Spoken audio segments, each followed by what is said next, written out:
Então, o caso do ponto de estagnação é esse aqui. Ele é um caso importante, por quê? Porque é nessa região que geralmente acontece o maior fluxo de calor. Não é sempre, mas em geral é a região onde tem o maior fluxo de calor. É um problema que admite solução autossimilar, tá? E o que está sendo descrito aqui nessa sessão é como você proceder para obter uma solução com base naquela metodologia, nas equações de camada limite que obtivemos após a transformação de variável. Tá? Aqui a gente vai usar coordenadas, vai colocar o nosso sistema de coordenadas aqui nessa região, onde y vai ser essa direção normal e x vai ser a direção ao longo da superfície. A gente vai resolver o problema na vizinhança do ponto de estagnação. Ou seja, a gente vai considerar essa região só muito próxima desse ponto de estagnação aqui, onde a velocidade, nesse ponto aqui, quer dizer, a linha de corrente chega aqui, depois uma parte sai para cima, a outra parte vem para baixo. Tá? É essa região aqui que a gente vai solucionar o problema. As equações de governo são essas equações aqui, né? Essa equação é a equação da quantidade de movimento e a equação da energia.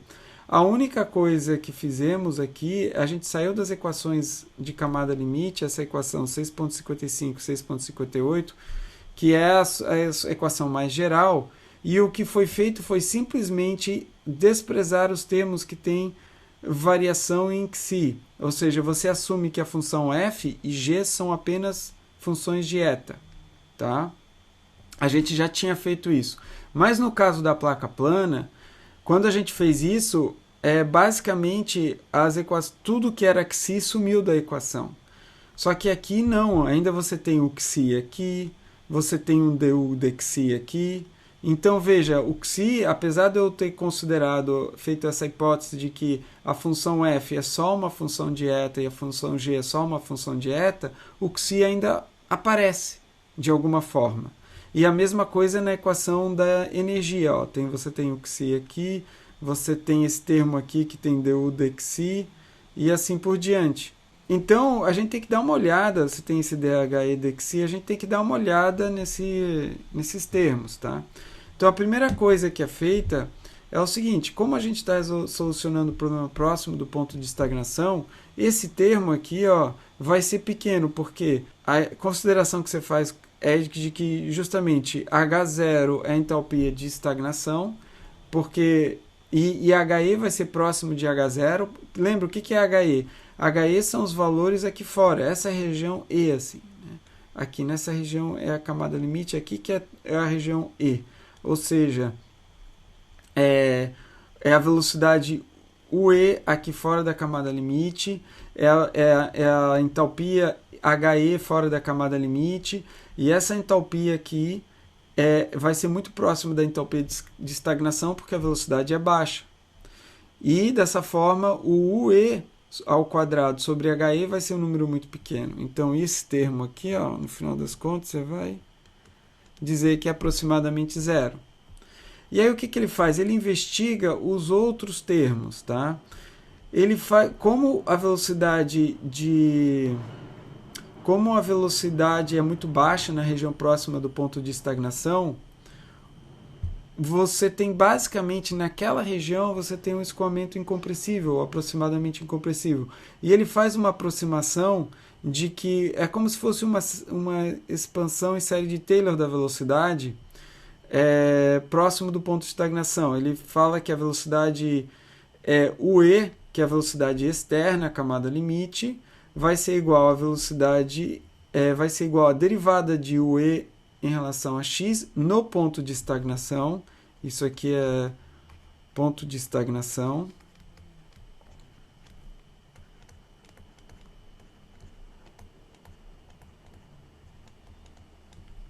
Vezes x. X é a distância do ponto de estagnação. Então, é uma expansão, é basicamente uma série de Taylor em torno da velocidade para a velocidade.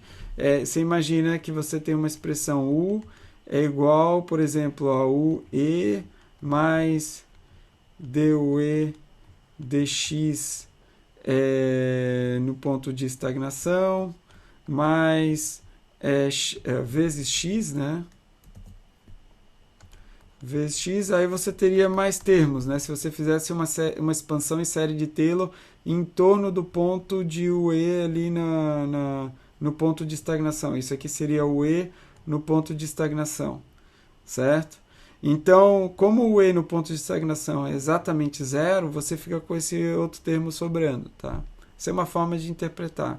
Então, isso aqui é uma aproximação, para a velocidade naquela região.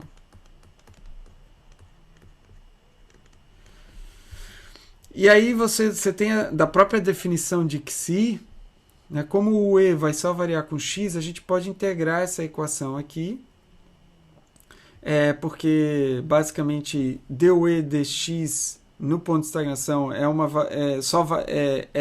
avaliada num ponto, então ela sai da integral, e você então fica com ρe integral de x dx. Ρe você vai considerar que não variam significativamente, então você pode tirar eles da integral também, e você simplesmente fica com a integral de x ao quadrado sobre 2. Tá? Então você obteve uma expressão para o Xi. Tá? E aí, se você quiser, por exemplo, calcular o dE dxi, que aparece nessa equação aqui, ó, dE dxi, o que você faz é uma regra da cadeia, dE dx vezes dx dxi, certo? Cancela os dx e você tem, então, a gente tem esse termo aqui, dxi dx vem da própria definição, ó, para xi. Se a gente diferencia essa equação, a gente tem isso aqui, ó. Então, essas duas equações estão conectadas, né? Então, essa é a expressão para dxi dx. É simplesmente ρe ue mie. Uma vez que a gente obteve essa expressão, a gente tem dE dxi, porque a gente simplesmente substitui o dxi dx e o dE dx nessa expressão, e dá isso aqui. Tá? Agora, você quer avaliar isso aqui no ponto de estagnação. Então, aqui ó, onde tem o E, o que você vai substituir é a expressão que você tem para o E próximo do ponto de estagnação, que é a equação 6.95 aqui. Você vai jogar ela aqui no denominador e está aqui, ó. Isso aqui é o E na região do próximo do ponto de estagnação.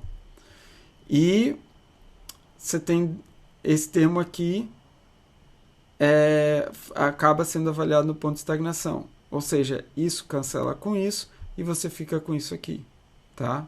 Então, essa é a expressão que você tem para dE dxi próximo do ponto de estagnação.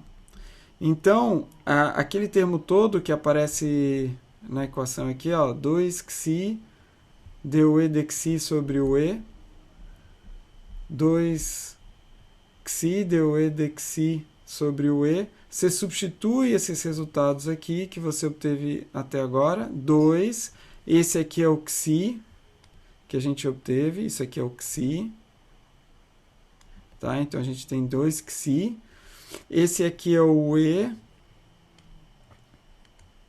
e isso aqui é o dE dxi. Então você vai verificar que esse x com x cancela com esse x ao quadrado aqui, você tem 1 meio cancela com 2, ρe mie cancela com ρe mie. Isso aqui é mie, tá? Tem um erro aqui, isso aqui é mie. Então esse termo todo fica igual a 1, tá? Tudo cancela e você tem 1. Então, apesar do xi aparecer aqui, quando você avalia esses termos na região próxima ao ponto de estagnação, eles todos ficam iguais a 1. Entenderam? Então, a hipótese, o que a gente está assumindo quando a gente joga essas derivadas fora aqui em relação a xi? A gente quer tentar achar uma solução que só dependa de eta. Tá? Então, verificamos isso, que pelo menos na equação da quantidade de movimento, quando você substitui as definições aqui, você tem realmente como resultado uma função que, pelo menos para a equação da quantidade de movimento, só depende de eta. O xi meio que desaparece, apesar dele aparecer aqui, aí os termos em xi desaparecem, ou, quer dizer, ou se cancelam e você fica simplesmente com a identidade. Ah, tá. E ainda tem um outro termo aqui, ó, que agora a gente está olhando para esse termo na equação da energia aqui, que é 2xi ρe UE sobre ρ HE F' dUE dxi. Ok, então, opa, o que a gente tem aqui? 2 ρe sobre ρ HE, tá, isso aqui é o que a gente acabou de ver, esse termo todo é o xi, esse termo aqui é o xi, isso aqui é o UE, isso aqui é o UE, e esse termo aqui é o dUE dxi. Esse ρe, o μe vai cancelar com esse, você vai ter x, cancela com x, vai sobrar um x ao quadrado aqui, tá vendo? Você vai ter um dUE dx no ponto de estagnação ao quadrado, e esse 2 vai cancelar com esse 2 e fica só esse termo aqui sobrando na frente, multiplicando. Note o seguinte, esse termo aqui é uma função de x ao quadrado, tá? Então, quando a gente considera o ponto de estagnação, esse valor vai ser muito, muito pequenininho, próximo do valor de estagnação. Na verdade, no valor de estagnação ele vai ser 0. E, então, esse termo aqui basicamente vai ser 0. Então, você vai simplificar, você vai jogar esse termo fora da tua equação. E esse termo vem onde é que ele está? É esse termo aqui. Então, a gente vai ver que esse termo aqui é 0 também. Tá? Então, temos que esse termo é 0, esse termo é 0. Esse termo aqui, essa multiplicação, a gente viu que é 1. Tá? Agora, a gente tem aquele termo ρe sobre ρ na equação da quantidade de movimento. Da equação de estado, você pode escrever isso simplesmente usando P igual a ρRT. E aí você fica com essa expressão aqui, em termos de entalpia, né, se você pode escrever que considera que o CP, a gente está falando de gás caloricamente perfeito, então entalpia e temperatura estão relacionados. E aqui você faz uma simplificação, na verdade não é uma simplificação, é a hipótese de que PE é igual a P. Isso aqui é aquele resultado de camada limite, que a gente tem que del P, del Y é igual a 0. Então a pressão na superfície, dentro da camada limite, vai ser igual à pressão fora da camada limite.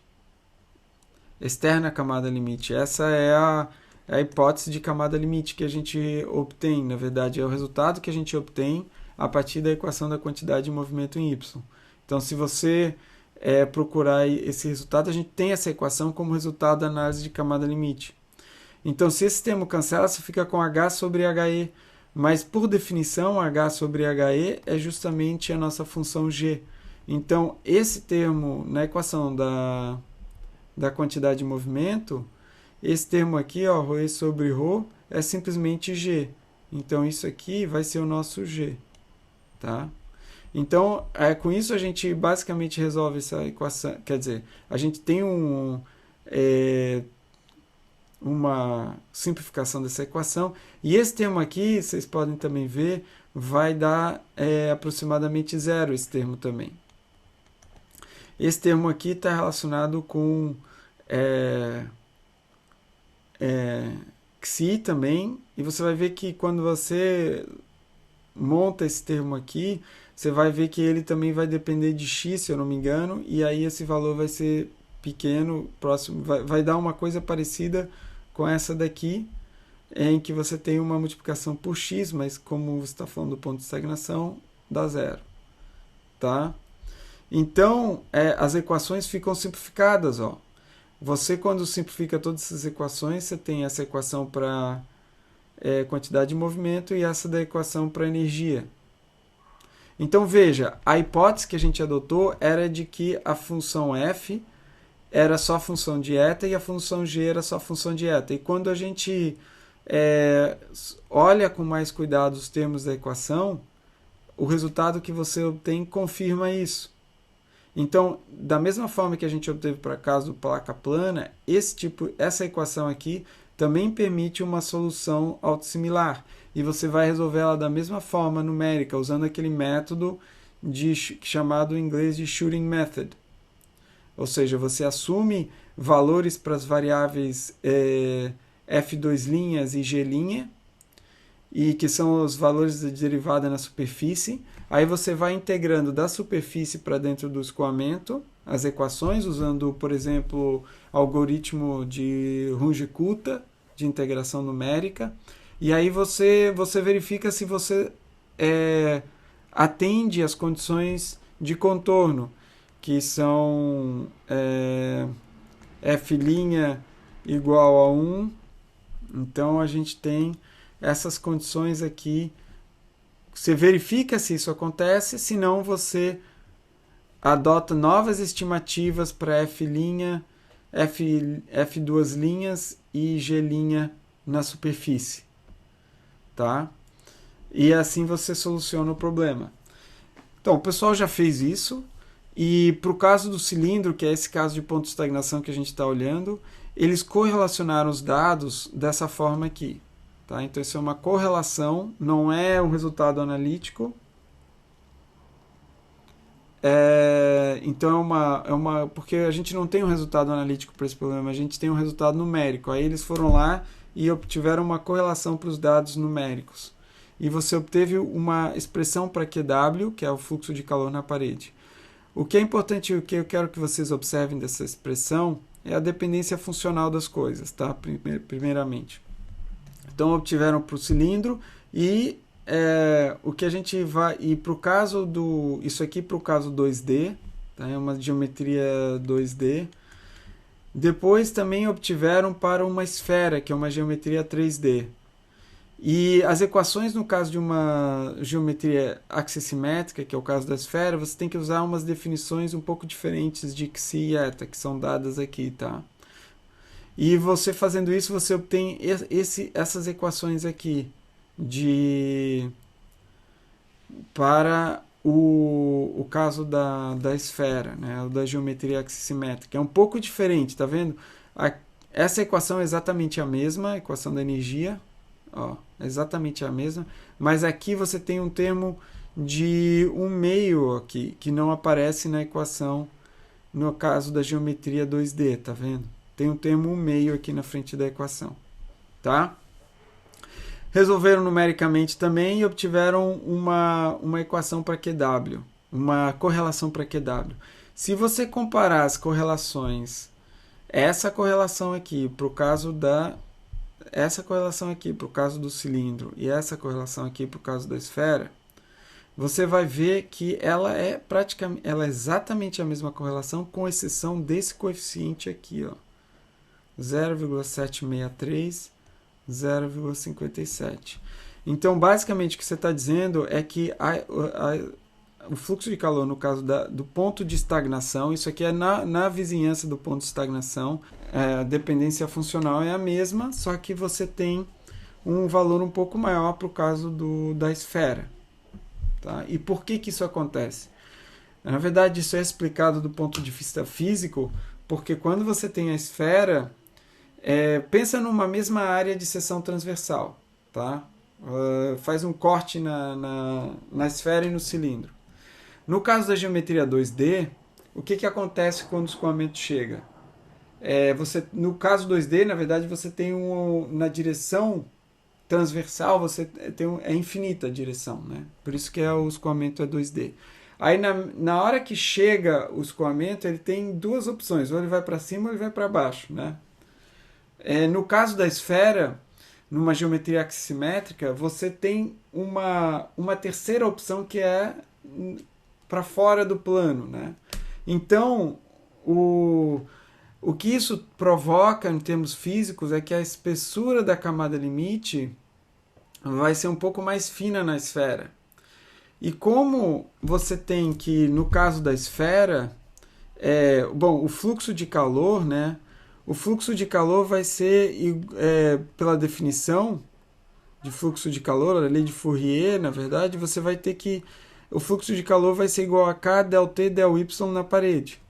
Só que a gente pode fazer uma análise de ordem de grandeza e o del T, nesse caso, vai ser basicamente proporcional a TE. E o del Y, a espessura da camada limite, é proporcional a delta. Então a gente pode dizer, de forma grosseira, que o fluxo de calor é da ordem de TE sobre delta. Isso é uma aproximação grosseira, né? Mas dá uma estimativa da ordem de magnitude. E como o TE nos dois casos é o mesmo, mas o delta no caso da esfera vai ser um pouco menor, porque o escoamento tem mais região por onde se desviar da esfera, e isso faz com que a espessura de camada limite seja menor, você vai ter um maior fluxo de calor no caso da esfera. Tá? E isso você pode mostrar isso é experimentalmente comprovado, tá? Quando você faz experimentos. Mas além disso, a gente quer olhar para esse termo aqui, ó. A gente já viu que tem como entender esse termo aqui, dOE dx, raiz de dOE dx. Então vamos olhar para isso. Primeira coisa a gente pode relacionar esse dOE dx com a variação de pressão externa à camada limite. Lembra? O UE é a velocidade externa à camada limite. E externo à camada limite, a gente pode usar a aproximação de escoamento invícido. Porque, por definição, a camada limite é a região onde os efeitos viscosos são relevantes. Então, fora da camada limite, a gente usa... Isso aqui é a equação de Euler. Então, a gente pode relacionar as variações de velocidade com a variação de pressão fora da camada limite. Então, se você diferenciar essa equação em x, você vai ter dOE dx é igual a menos 1 sobre ρe UE dPe dx. Tá? E agora a gente vai usar aquele resultado lá que o resultado que a gente obteve, a gente vai calcular na verdade o dPe dx, mas como é que a gente vai fazer isso? Vamos usar o resultado lá de modelo de escoamento newtoniano, onde Cp é igual a 2 seno ao quadrado de θ. Tá? Lembra que θ é o ângulo entre a direção da linha, a direção do escoamento livre com a superfície. Esse ângulo é complementar ao ângulo φ, que é o ângulo entre a normal, a superfície e a direção do escoamento incidente. Tá? Então, seno ao quadrado de θ é a mesma coisa que cosseno ao quadrado de φ. E φ é esse ângulo aqui, ó, que está mostrado aqui, tá vendo? Φ vai ser também esse ângulo aqui. Então, você pode escrever a posição pelo ângulo φ, tá? Ao longo da esfera. Esse aqui vai ser o ângulo φ. Tá? Então, você consegue fazer essa relação. Vamos lá. E o que é Cp? Cp nada mais é do que Pe menos P infinito sobre Q infinito. Então, isso é 2 cosseno ao quadrado de φ. Se eu isolar o Pe dessa expressão, eu tenho que Pe vai ser igual a 2Q infinito cosseno ao quadrado de φ mais P infinito. Agora, eu vou diferenciar essa expressão em x. Diferenciando essa expressão em x, você tem isso aqui. Tá? Diferencial de cosseno ao quadrado vai ser 2, como multiplica 2, 4, Q infinito, cosseno de φ, quer dizer, isso, e a derivada de cosseno, seno de φ, dφ dx. Tá? E P infinito é constante, então sai. Agora, veja, eu tenho uma expressão aqui que depende de dP dx. Eu vou substituir essa expressão que obtivemos para dP dx. Tem um menos com menos, cancela, e o final, o resultado da expressão é esse daqui. Tá? Bom, aqui aqui é o E, tá certo? É ρe, ρe, não, é ρe, tá certo. Agora, a gente vai usar aqui embaixo essa expressão aqui que a gente já tinha obtido para o E. Só que em vez de escrever x, a gente vai escrever um ΔX. Tá? Um pequeno incremento de distância do ponto de estagnação. Esse termo, na região do ponto de estagnação, o φ é basicamente zero. Então, cosseno de φ é basicamente 1. O seno de φ vai ser aproximadamente igual ao próprio φ, que aqui a gente está chamando de ΔΦ. E das relações de arco, né, ΔΦ vezes o ΔX vai ser igual a ΔΦ vezes R. Então, você pode aproximar o ΔΦ por ΔX sobre R. Tá? E, dessa forma, o termo dφ dx vai ser simplesmente 1 sobre R. Tá vendo? Vai ser igual a 1 sobre R, de forma aproximada. Então, o CP, que é esse termo aqui, como o cosseno de φ é aproximadamente 1, o CP vai ser basicamente 2. Então, a gente tem que CP é igual a 2, que multiplica P é igual a 2, que é igual a P menos P infinito sobre Q infinito. Então, a gente tem uma expressão para Q infinito, que é 1 meio de P menos P infinito. Agora, a gente vai substituir... se a gente pega e substitui todas as definições aqui dentro, ó, que a gente tem, nessa expressão 6.117, a gente vai obter essa equação aqui, ó. dE dx ao quadrado é igual a isso aqui. Tá? Se você tira a raiz quadrada dessa expressão, você tem dE dx é igual a 1 sobre R, que multiplica isso aqui. E lembra que na equação de fluxo de calor, QW, cadê? Você tem raiz de dE dx. Então, o que isso mostra para a gente é que dE dx é proporcional a 1 sobre o raio de curvatura. Ó. É inversamente proporcional ou seja, a raiz disso vai ser inversamente proporcional a 1 sobre raiz quadrada do raio de curvatura. E isso ajuda a explicar o porquê que você escolhe objetos rombudos, objetos com raio de curvatura grande, para problemas de reentrada, que são problemas onde o seu principal problema que você vai enfrentar é o fluxo de calor para a superfície, que pode destruir a superfície. Então, se você aumenta o raio de curvatura, você diminui esse fluxo de calor, porque o R fica maior. Tá?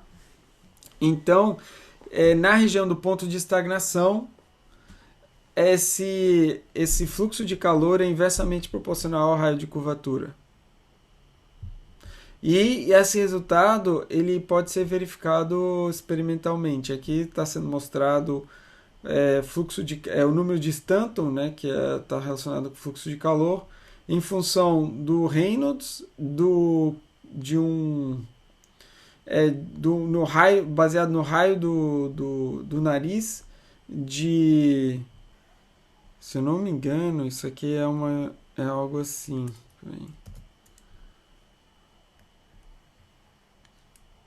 Onde isso aqui é um raio, né? Tem um raio aqui, aí a superfície seria assim. Tá? É isso que eu acho que está acontecendo aqui.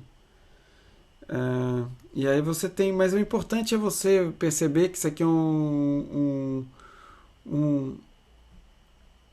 tá em escala logarítmica, né? Log. E, portanto, essa inclinação aqui é uma inclinação de menos 1/2, tá? Então, isso aqui é proporcional a R na menos 0,5, tá? Então, concorda com essa previsão teórica para fluxo de calor no cilindro, ou na região do ponto de estagnação, a gente está olhando. Então, aqui você tem a mesma coisa, caso agora sim para um cilindro. Isso aqui é para o caso de um cilindro. E você vê, no caso do cilindro, que isso aqui é a posição 0. Ó. O fluxo de calor máximo acontece justamente próximo da posição 0. Na verdade, eu que estou desenhando ruim, não muito bem aqui, mas isso aqui é próximo da posição 0. Você tem o fluxo de calor máximo, e depois, à medida que você vai afastando do cilindro, da posição de ponto de estagnação, vai afastando do ponto de estagnação, você tem uma redução grande no fluxo de calor. Tá? Então tem várias soluções essas são soluções autossimilares para o caso do ponto de estagnação e placa plana. Tem vários outros tipos de solução que vocês podem consultar na literatura, onde você assume diferentes formas para a velocidade UE. Por exemplo, você usa uma lei de potência assim, para UE com diferentes valores de M, e você consegue uma família de soluções numéricas para esse problema de escoamento autossimilar, ou seja, soluções autossimilares para esses problemas, tá? Então esse é o caso de escoamentos ditos autossimilares. Os casos mais gerais são de escoamentos não similares, onde a gente não tem essa possibilidade, a gente não consegue se livrar do xi. Então a função f e g vão depender de xi e eta. A gente antes assumia que elas só dependiam de xi, agora elas vão depender de xi e eta. E nesse caso, como é que a gente faz? Tem diferentes abordagens, tá? A abordagem, existem duas abordagens teóricas que eu vou mostrar, duas abordagens que eu vou mostrar agora que são mais antigas, e uma abordagem que é a abordagem mais atual, que é solucionar basicamente tudo de forma numérica, através de diferenças finitas ou outro método numérico. Mas naquela época em que essa teoria foi desenvolvida, eles usavam os outros métodos, que é o método de similaridade local. O que esse método faz? Ele pega as equações que a gente obteve de camada limite e o que ele faz é o seguinte, ele assume, por exemplo, você tem duas posições aqui que você quer avaliar, você tem uma posição em que você quer avaliar a camada limite, e o que ele faz é o seguinte, ele pega a equação e ele, em vez de... O que ele faz soluciona... Aqui você tem uma solução invíncida para fora da camada limite. Você faz algum método de solucionar o escoamento fora da camada limite, usando, por exemplo, as equações de Euler. E uma vez que você teve uma solução fora da camada limite, você sabe nessa posição... Na verdade, você obtém uma solução para o escoamento em torno do objeto invíncido. Mas essa região aqui, você usa a solução que você obteve do invíncido. Então você sabe o valor de UE aqui, você sabe o valor de xi, você sabe o valor de DOE de xi numérico. Então você substitui nessa equação os valores numéricos dessas variáveis. E aí para essa posição aqui, você faz a solução da equação, substituindo aqui os valores numéricos. E você ainda assume que f e g só dependem de eta. Tá? Então, ele é um método de similaridade local, porque localmente esses valores aqui vão mudar, porque você vai substituir os valores numéricos aqui, mas você implicitamente está assumindo que a função f e eta localmente são soluções autossimilares, apresenta uma solução autossimilar. É uma aproximação, tá? É uma aproximação, mas que não é tão ruim. Você vai ver que tem alguns resultados. Você faz a mesma coisa para a equação da energia. Você usa a equação da energia completa, só que aqui você vai inserir, substituir valores numéricos. Você vai substituir os valores numéricos nessas equações obtidas. Substituir valores numéricos. Você vai fazer isso aqui, você vai fazer aqui. Tudo onde aparecer coisa que depende de xi, você vai fazer aqui, aqui no xi, del HE, del xi, tudo que você puder calcular, que você tiver uma solução HE ou E, em função de xi, você vai substituir os valores numéricos. Aqui não vai poder, né? Porque isso aqui é o que você está solucionando. Tá? Então as soluções que você obtém, apesar de você assumir que elas só dependem de eta, elas vão ser diferentes de uma posição para outra. Soluções que você obter vão ser diferentes. Você não está levando em consideração o efeito que nessa posição, que é a solução de camada limite dessa posição tem sobre essa. Só o efeito do escoamento externo você considera. Isso acaba não sendo uma aproximação tão ruim. Aqui você tem os resultados, por exemplo, que mostram isso. Onde você tem experimentos e teoria. Essa teoria é essa que é de similaridade local. Escoamento em torno desse objeto aqui, que tem um nariz com raio RB. E aqui você vê novamente que existe uma diminuição significativa, né, do fluxo de calor comparado com a posição do ponto de estagnação. E os resultados são relativamente bons para a teoria comparado com o experimento. Tá? Aqui é o que eu acho que ele mostra a partir da solução de similaridade local, que a função g de uma posição para outra muda muito pouco de uma posição para outra. Então, essa queda de fluxo de calor, isso aqui é o G' na superfície, certo? E G' está relacionado com o fluxo de calor. Então, isso mostra que essa diminuição de fluxo de calor acontece principalmente por causa da variação das propriedades externas à camada limite e não na mudança de G, porque a mudança de G é basicamente percentualmente 6 a 7% percentual. Então não há uma variação significativa de G', e sim das propriedades externas à camada limite.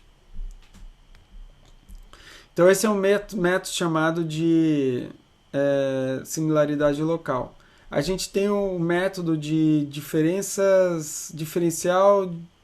como é que se traduziria isso? Método diferencial das diferenças, vamos dizer assim. E esse método, o que você faz você faz para todas as derivadas em xi, você faz uma aproximação de diferenças finitas, esse caso de segunda ordem, esse aqui é o que a gente chama de diferenças finitas não são centradas, eles são só de um lado. Então, se você tem essa malha, por exemplo, aqui, tá? E você está solucionando, por exemplo, nessa posição I, você vai usar duas posições anteriores. Você vai usar duas posições anteriores a I, o I-1 e o I-2, para calcular a derivada na posição I, tá? Além dos valores na posição I. Então, se você olhar essa aproximação de derivada, ela considera o valor na posição I e nas duas posições anteriores. Tá? Por que você usa as posições anteriores? Porque o escoamento, a gente está falando de escoamento alto número de Mach. Então, a informação, basicamente, ela propaga nessa direção. Você não vai ter a influência dessa região sobre essa, se o escoamento for supersônico, não vai ter, porque isso aqui está na região essa linha está na região de dependência, na região de influência dessa linha aqui. Então, isso é da natureza de equações de diferenciais hiperbólicas, tá? Então, o que você vai fazer? Sempre que aparece uma variação com xi, você vai aproximar por diferenças finitas. Então, a equação, por exemplo, da quantidade de movimento, ela fica com essa cara aqui, quando você faz as aproximações de xi. Esse valor aqui, ó, você ainda tem numérico. Isso aqui você obtém da solução fora da camada limite. Então isso aqui você faz que nem no método de similaridade local, você obtém a solução do escoamento invícido, mas onde você tinha derivada de Xi, você substitui, onde você tem F e G variando com Xi, você substitui com essas diferenças finitas. E você inicia o teu cálculo de uma posição aqui. E você vai marchando na direção do escoamento. Então, quando você inicia o cálculo aqui, você, na verdade, tem que ter duas soluções, pelo menos, por exemplo. Você tem que ter uma solução na linha, no ponto de estagnação, que você pode, por exemplo, usar a solução que você obteve através da solução autossimilar no ponto de estagnação. Aí, quando você vai começar a calcular nessa estação, nesse novo ponto aqui, você vai fazer uma aproximação de diferenças finitas de um ponto só. Eu acho que está aqui. Você simplesmente vai calcular a partir da... Você acha que precisa de duas soluções. Não. Se você tem a solução 1, você está solucionando no ponto 2. Então, você usa uma aproximação de diferenças finitas desse tipo só para essa estação aqui. Aí você vai fazer... depois você continua. Aí, uma vez que você tem dois pontos conhecidos, você vai avançando. Agora, é importante notar que aí você vai fazer uma integração numérica dessa equação em cada linha. Onde aqui você vai substituir os valores pelas equações de diferenças finitas. Ó. Só que quando você faz essa integração, o valor em cada ponto ao longo da direção de integração vai mudar, porque esses valores aqui vão mudar. E assim você vai solucionando as equações. Então, nesse método diferencial, método diferencial de diferenças, você consegue incorporar a informação de influência do escoamento dessa posição para essa posição aqui dentro da camada limite. No método que a gente viu anteriormente, o método de similaridade local, você só incorpora a influência que acontece fora da camada limite. Aqui você já consegue incorporar a influência dentro da camada limite.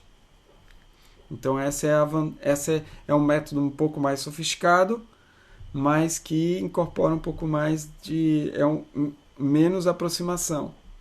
Tá? Você faz a mesma coisa com a equação da energia, e quando você faz isso, você fica com uma equação para a quantidade de movimento e energia que tem os coeficientes aqui, ó, e esses coeficientes são coeficientes numéricos. Tá? Aqui você também tem E e F, são coeficientes numéricos que resultam dos valores que você já conhece. Tá? E aí você integra essa equação na direção eta, através do Runge-Kutta, por exemplo. E isso é feito, e aqui, por exemplo, para o escoamento em torno de um objeto rombudo com uma... Veja, isso aqui não tem... O raio de curvatura aqui é infinito, né? Nessa posição aqui. É plano aqui, né? E só que aqui o raio de curvatura aqui, na quina aqui tem o escoamento vai fazer essa curva e ele vai expandir em torno dessa curva. E o que você observa é que agora, olha só, o fluxo de calor não é máximo no ponto de estagnação, ele é máximo nessa região aqui, ó. Nessa região você tem o máximo de fluxo de calor. E isso acontece porque nessa região existe uma expansão, existe um dPdx muito negativo, que é favorável a diminuir a espessura da camada limite. Então aqui você tem uma camada limite com uma espessura reduzida, e lembrando que QW é da ordem de... Opa! Deixa eu... QW é da ordem de TE sobre delta, você tem um delta pequenininho aqui nessa região, diminui, e portanto o QW aumenta, e você tem esse aumento aqui. Aqui você tem, veja, os dois métodos, o método de similaridade local e o método diferencial de diferença. O método diferencial de diferença, ele adere melhor tem uma, né, concordância melhor com os dados experimentais. Então esses são os dois métodos aproximados. Tem ainda o terceiro método, que é o método de diferenças finitas. Aí esse é o método mais preciso, em que você soluciona as equações, substitui todas as derivadas, tanto na direção xi quanto na direção eta, por aproximação de diferenças finitas. E aí você pode solucionar o método de forma explícita, implícita, completamente implícita, ou você pode usar, dependendo de como você atualiza o valor da variável. Se você então essas duas abordagens, elas tem, por exemplo, se você faz esse θ igual a 1/2, você tem um esquema numérico chamado de Crank-Nicolson. Então, dependendo do valor de θ que você escolhe, você tem ou o método é completamente explícito ou implícito, ou é uma coisa intermediária como o Crank-Nicolson. Tá? E esse é o método mais preciso. Tá? Você ainda vai usar os valores de camada limite externo à camada limite que você obtém através de uma outra solução, seja, por exemplo, invícida. Você precisa desses valores para solucionar o problema dentro da camada limite, porque eles te dão a condição de contorno que você tem. Então, fazendo isso, né, você pode calcular, uma vez que você soluciona toda a tua malha, você pode calcular os valores de fluxo e os gradientes de velocidade e temperatura na parede e calcular os fluxos. Então aqui ele está mostrando, por exemplo, perfis de velocidade e temperatura obtidas usando métodos de diferenças finitas numa determinada posição, que não é mais para diante, né, em torno de um hiperboloide. Tá?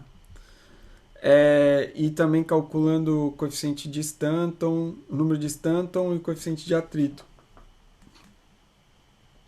Note uma coisa, né? A gente tinha visto na aula anterior que existia uma relação entre, não lembro se a gente viu isso, mas uma relação entre o número de Stanton chamado e o coeficiente de atrito, chamado de analogia de Reynolds.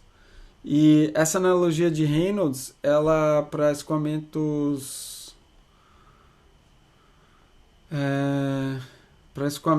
laminar, CH, que é o nome de Stanton, igual a CF sobre 2. Para esse caso aqui, você tem um fator S que vai variar. Você vê que aqui nessa região, por exemplo, esse fator S está variando, porque com X. E nessa região não. Nessa região aqui você tem que CH e CF estão relacionados, muito próximos. Tá? Então, isso aqui é só um resultado, né, que mostra como que varia o número de Stanton e o coeficiente de atrito com a posição ao longo da superfície do hiperboloide.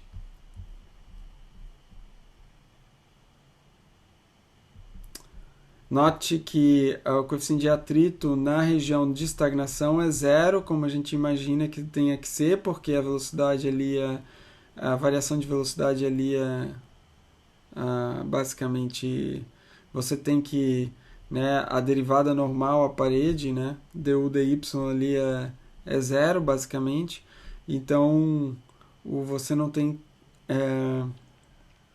coeficiente de atrito no ponto de estagnação, mas ele vai crescendo e o número de Stanton vai diminuindo à medida que você se afasta do ponto de estagnação. E eventualmente os dois têm esse comportamento. Então nessa região aqui você tem que S é basicamente igual a 1, e nessa região aqui esse S é variável, onde S é justamente esse fator de analogia de Reynolds, esse S aqui, que vai relacionar as duas coisas, tá? Bom, então até agora a gente falou de camada limite laminar, tá? A gente falou de... A gente obteve as equações de camada, só para situar, né? A gente obteve as equações de camada limite, fizemos soluções similares para o caso da autossimilares para o caso da placa plana e ponto de estagnação, e para o caso de soluções não similares, vimos 3 métodos diferentes: o método de similaridade local, o método de diferença diferencial e o método de diferenças finitas, que seriam em níveis crescentes de complexidade e também acurácia. E agora a gente vai dar uma olhada no fenômeno de transição, porque a camada limite vai, em muitos casos, transicionar para a camada limite turbulenta. A transição em si é um problema muito complexo, assim, ele não é um problema fechado dentro da... Na verdade, é um problema aberto de pesquisa. É muito difícil prever exatamente quando acontece a transição, a não ser para casos bem específicos. E a transição vai depender de muitas variáveis, tá? Então ele procura expressar isso, né? E em geral a gente define um número de Reynolds de transição, tá? Por exemplo, uma placa plana.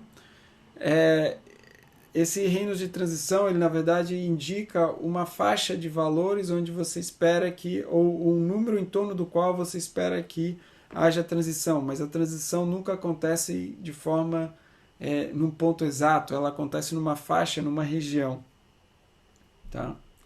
E esse número de Reynolds de transição vai depender de um monte de parâmetros. Então depende do número de Mach, da parâmetro geométrico, temperatura, se você tem injeção de massa, o ângulo de ataque, vai depender da rugosidade da superfície, fatores de ambiente, gradiente de pressão.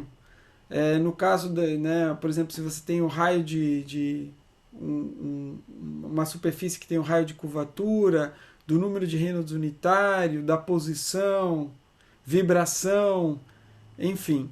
Gradiente, se você tem um escoamento tridimensional de gradientes de velocidade transversais, temperatura de estagnação, alguma escala característica do problema, também pode depender de reações químicas. Então, tem um monte de variável que influencia a transição. Então, é muito difícil de prever a transição, a não ser que você controle muitas coisas e deixe o problema seja bem controlado, digamos assim.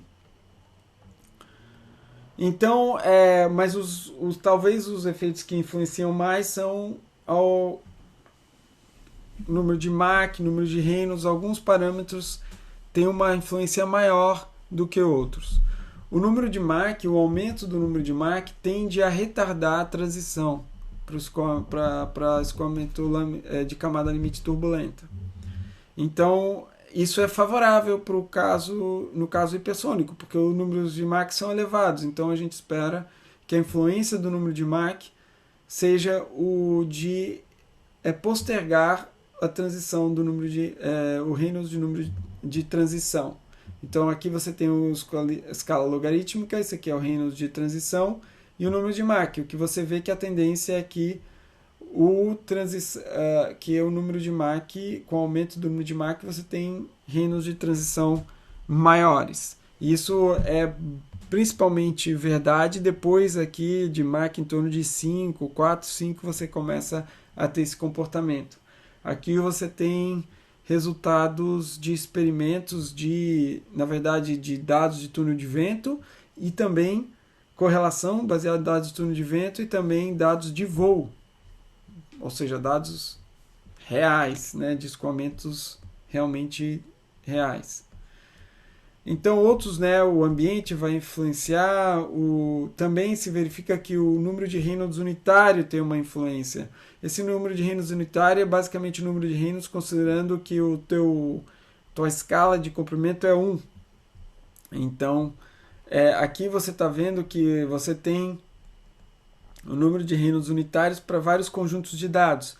E à medida que você vai aumentando o Reynolds unitário, o número para o mesmo Mach, olha, aqui a gente está no mesmo Mach, e à medida que você aumenta o número de Reynolds unitário, você tem um aumento do Reynolds de transição. Então, ele também é um bom preditor para comportamento da transição. Aqui mostra efeitos de ângulo de ataque, por exemplo, num cone que está inicialmente com ângulo 0 de ataque. Isso aqui é início da região de transição, isso aqui é final da região de transição. Então ele está mostrando que quando você aumenta o ângulo de ataque, aqui indicado pela direção do escoamento livre, você tende a retardar a transição na superfície que está sendo banhado pelo escoamento diretamente, e na superfície escondida do escoamento, essa transição ela acontece antes, tá? Então esse é um fenômeno que é observado, e ele pode ser descrito de outras formas aqui, por exemplo, isso aqui é a região de transição, isso aqui é o início, isso aqui é o final da região de transição. B é de begin, E é de end.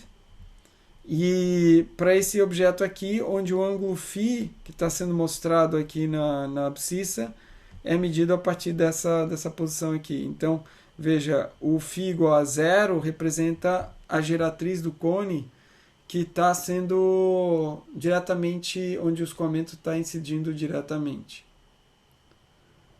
Quando φ igual a 0, né?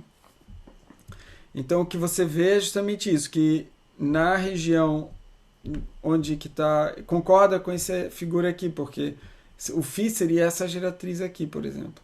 E aí você está vendo que com o aumento do ângulo de ataque, ou à medida que você percorre essa superfície do cone, a transição começa depois e depois vai terminando antes. Isso aqui é para o ângulo de ataque de 2 graus, ó. Eu acho que isso aqui é alfa, né? Não é x, é alfa. E aqui está mostrando o caso de alfa 0, como é que seria? Basicamente, transição você não tem variação com φ, porque é simétrico, tá? Então, isso é para esse cone. Você tem um outro caso aqui. Uma outra influência é a curvatura no nariz, né? Então, também um cone com uma curvatura, se não é um cone pontudo, um cone com uma certa curvatura, 0 ângulo de ataque, você tem a distribuição aqui de número de Mach, que é essa linha aqui, em função da posição. E esses aqui são os resultados que você obtém para um cone pontudo, aqui, que estão mostrados nesse eixo aqui. Então veja, para o cone pontudo, você basicamente, o que acontece? O escoamento ele só atinge o valor de cone longe da ponta do nariz, tá? Então você tem um aumento em relação à pressão de estagnação, e o valor de Reynolds unitário ele fica menor nessa região do nariz, e depois ele atinge os valores do cone. Temperatura de parede tem a influência de com um resfriamento, por exemplo, você tende a estabilizar a camada limite. Então, o efeito é de postergar a transição. Se você olhar, isso aqui é o mesmo caso do anterior, de 2 graus, um cone. Isso aqui representa o início de transição, o início aqui e o final. Mas ó, veja os valores da abscissa aqui, por exemplo, ângulo 0 graus, desculpa, os valores onde acontece a transição, ó, 12 a 14 acho que é polegadas, né? Nesse gráfico, ó, era 6 a 8, por aí. Então você posterga a transição quando você faz o resfriamento da parede. Tá? E o contrário, se você aquece a parede, você vai antecipar a transição. Existem algumas formas de prever correlações que são às vezes usadas para prever a transição, e muitas delas são feitas em termos da espessura de quantidade de movimento. Essa espessura θ é uma variável de camada limite. Se vocês darem uma olhada lá, é uma definição, mas que tem uma explicação que eu não vou poder abordar agora, mas isso aqui é uma medida da espessura da camada limite, só que em termos de quantidade de movimento, tá? Então você vê, ela tem uma definição que você, conhecendo o perfil de camada limite, você pode calcular esse valor, certo?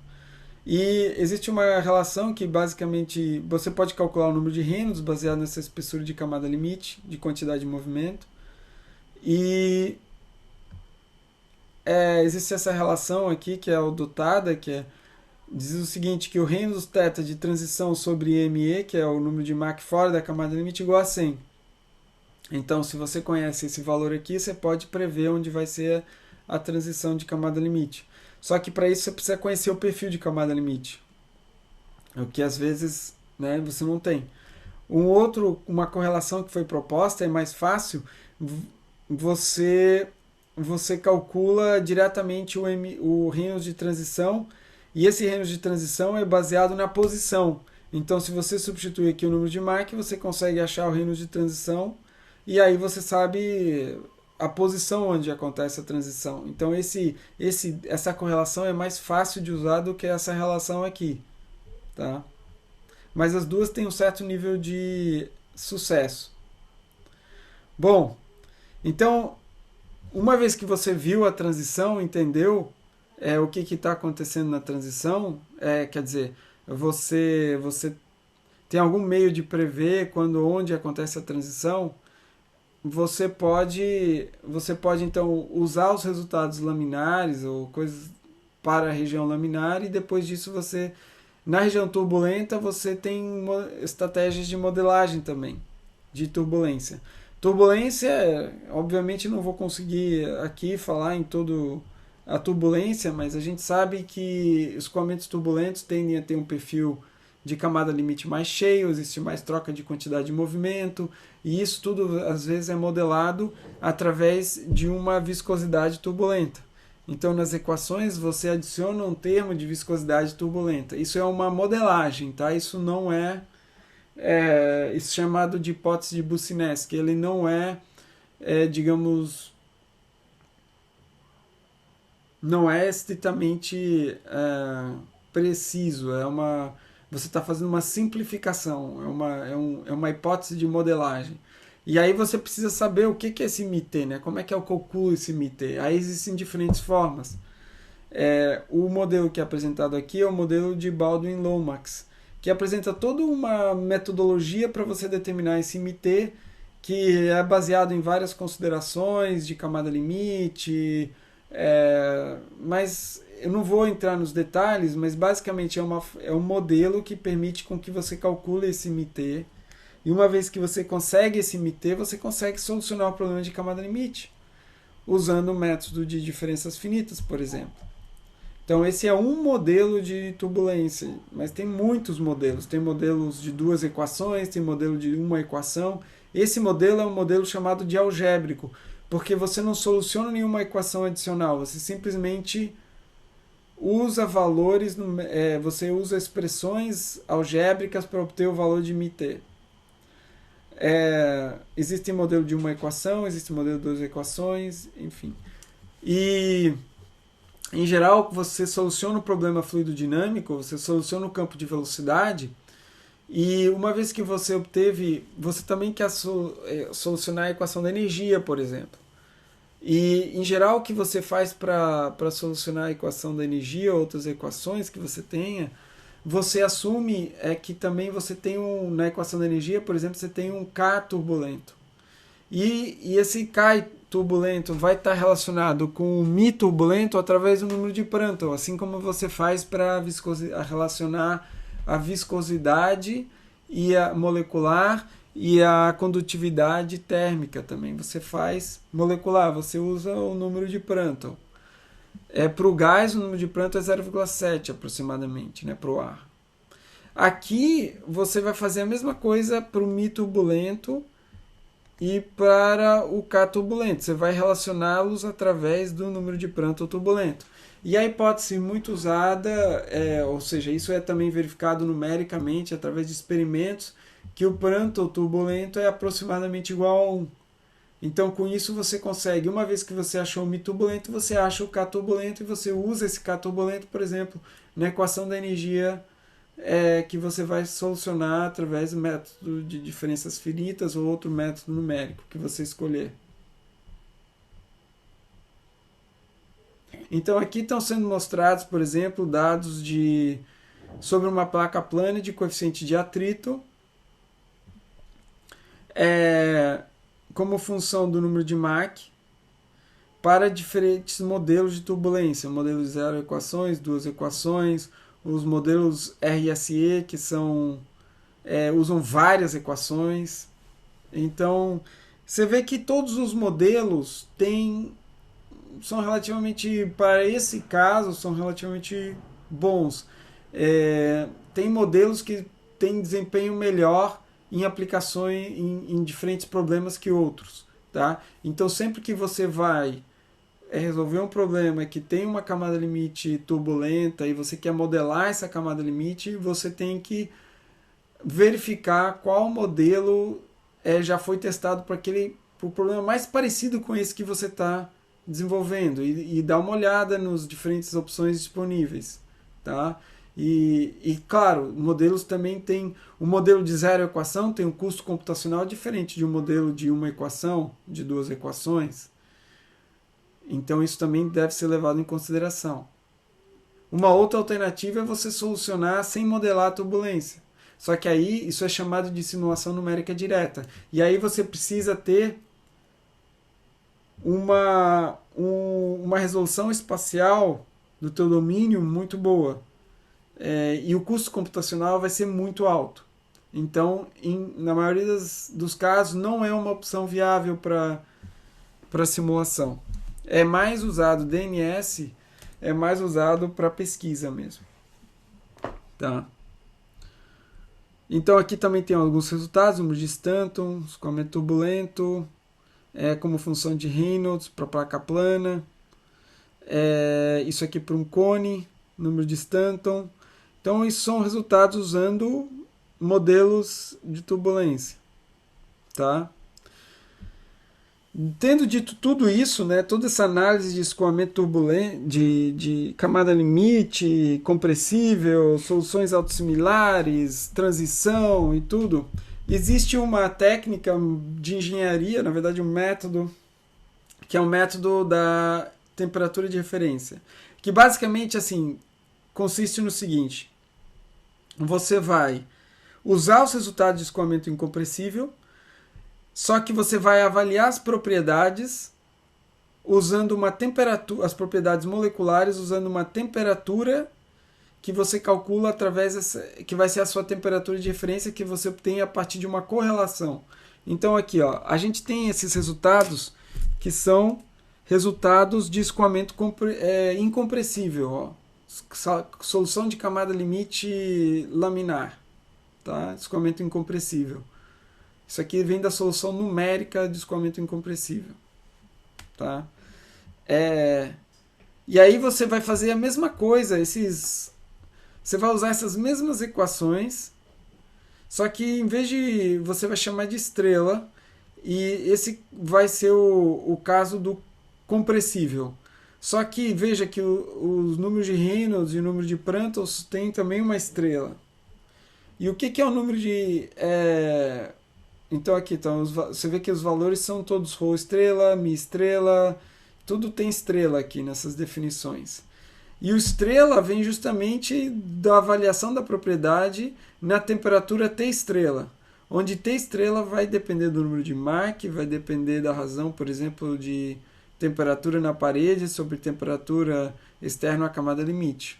Então essas são correlações. Você está usando os dados de resultados de camada limite laminar, incompressível, e você está usando os mesmos resultados, substituindo a avaliação das propriedades para o caso de na temperatura dada por essa correlação aqui. Então, mas os dois casos são laminar, só que um é incompressível e o outro é compressível, só que você vai usar os resultados do incompressível. E você também pode fazer a mesma coisa para o turbulento. Então aqui são os resultados da camada limite turbulenta incompressível. Esses casos aqui. Você vai simplesmente adotar o mesmo dado, só que você vai avaliar as propriedades na temperatura dada pelo método de temperatura de referência. Então é uma simplificação, mas que às vezes funciona. E aí tem diferentes... que ele dá um exemplo de como você pode fazer isso. Tá? E ele também aqui indica outras formas de você calcular a temperatura de referência. Veja, isso aqui depende do número de Mach, depende de TW sobre TE, e esse caso aqui depende desse fator de recuperação R, que está associado com R aqui é dado pelo raiz de Prandtl, avaliado também na temperatura de referência. Tá? Esse caso seria para o escoamento laminar e isso aqui para o escoamento turbulento. Tá? Veja que existe um pouco de diferença aqui. Tá? Então você faz, isso aqui é para escoamento turbulento e você faz a mesma uso de correlações. Tá? Então essa é uma outra forma de proceder. Usando esse método de temperatura de referência. É uma coisa bem de engenharia, assim, não tem muita física por trás. É tipo força bruta, assim. Vamos correlacionar, usar correlações, mas para algumas casas, principalmente para estimativas iniciais, esses métodos são bem-vindos. Para você ter uma ideia da magnitude daquilo que você espera calcular. Bom, finalmente o livro termina fazendo algumas discussões. O capítulo termina falando sobre algumas discussões sobre transferência de calor. Ele mostra que a transferência de calor na parede vai ser proporcional à velocidade ao cubo, né? E isso é um problema para escoamentos hipersônicos, porque a velocidade obviamente é alta. Então isso é parte da razão pela qual um dos grandes problemas, talvez o maior, seja a magnitude dos fluxos de calor. No caso de forças aerodinâmicas, a gente espera uma dependência com a velocidade de corrente livre ao quadrado, mas no caso de fluxo de calor é ao cubo. Então você veja a dificuldade. Tá? Então também existem correlações para fluxos de calor, tá? Que podem ser usados. Também é um método de engenharia que você vai dar as diferentes possíveis correlações que você pode dar para calcular fluxo de calor, e tem toda uma discussão, mostra aqui, né, que essas correlações funcionam com dados experimentais, porque elas são baseadas em dados experimentais, e traz um pouco de discussão sobre isso, tá? Olha, a variação de fluxo de calor, dependendo se você está falando de escoamento laminar, escoamento turbulento sempre vai ser maior, porque a camada limite turbulenta ela tem gradientes maior ela aumenta arrasto, aumenta a transferência de calor, tá? E finalmente ele termina o capítulo falando sobre efeitos de entropia também nessa camada limite, porque o que acontece nesse problema é que muitas vezes você vai ter a camada limite, vai estar dentro de uma camada de choque, de camada limite de entropia, tá? Então, isso também vai influenciar o problema. A gente vai falar mais sobre isso adiante, tá? Então, com isso, a gente encerra o capítulo 6. Espero que com essas explicações vocês consigam assimilar um pouco melhor o material.